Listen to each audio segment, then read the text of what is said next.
मुलायम सिंह यादव का वोट जो है वो खारिज कर दिया गया। यानी एक बीजेपी समर्थित एनडीए गठबंधन से जो उम्मीदवार थे वो पीए संगमा थे। इसके बाद बीजेपी ने सदन में शोर मचाना शुरू कर दिया।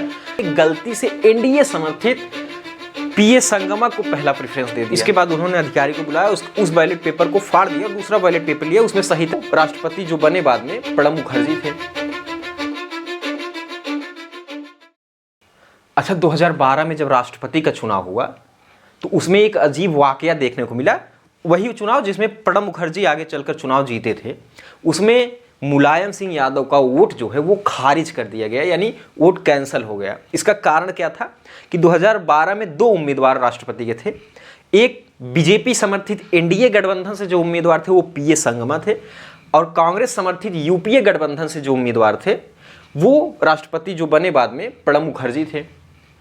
अब जब राष्ट्रपति का चुनाव होता है तो ये एक गुप्त मतदान होता है। इसमें किसी को ये पता नहीं चलता कि किस व्यक्ति ने या किस सांसद या विधायक ने किस पार्टी के उम्मीदवार को या किस व्यक्ति को वोटिंग करी है। अब राष्ट्रपति के चुनाव में सिंगल ट्रांसफरेबल वोटिंग का सिस्टम लागू होता है, एकल संक्रमणित वोटिंग प्रोसेस। इसमें क्या होता है, प्रेफरेंस वाइज वोट करना पड़ता है कि किसी, जैसे दो उम्मीदवार हैं, आपको प्रेफरेंस वाइज वोटिंग करना है कि पहले नंबर पर हमारा ये उम्मीदवार रहेगा। अगर ये उम्मीदवार चुनाव नहीं जीत रहा है किसी कारणवश तो मेरा वोट ट्रांसफर होकर दूसरे उम्मीदवार के पास चला जाएगा। तो जब मुलायम सिंह वोटिंग कर रहे थे तो उन्होंने गलती से एनडीए समर्थित पीए संगमा को पहला प्रेफरेंस दे दिया।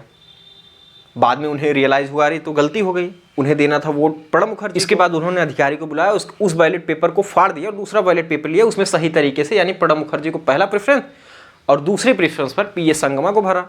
इसके बाद बीजेपी ने सदन में शोर मचाना शुरू कर दिया कि एक ही व्यक्ति को दो बार वोट करने का अधिकार कैसे मिल सकता है, ये तो कारण है। इसके बाद काफ़ी हल्ला हुआ। इसके बाद महापंचायत जब बैठी तो एक निर्णय हुआ कि नहीं, ये वोट खारिज होना चाहिए, क्योंकि एक ही व्यक्ति दो बार वोट नहीं कर सकता राष्ट्रपति के चुनाव में। तो ऐसा भी हो सकता है कि पहला वोट मान लें, क्योंकि वो तो बीजेपी के पक्ष में गया था। लेकिन पहला वोट इसलिए नहीं मान सकते कि वो वोट गुप्त नहीं रहा, सबको पता चल गया।